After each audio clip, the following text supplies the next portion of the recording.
Hello viewers, আসসালামু আলাইকুম। এটি একটি গিয়ার সিস্টেম মোটর।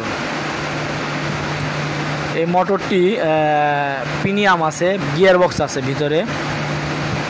তো এটা আস্তে আস্তে ঘুরালে এই দুই তার দিয়ে বিদ্যুৎ তৈরি হয়, একটা জেনারেটরের মতো।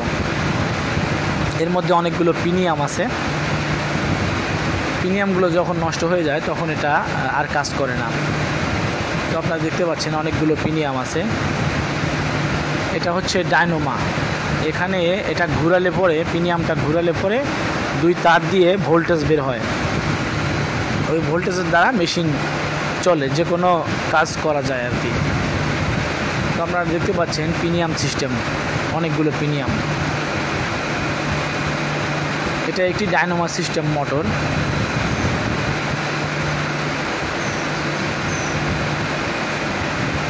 ভিডিওটা ভালো লাগলে লাইক, কমেন্ট, শেয়ার করবেন।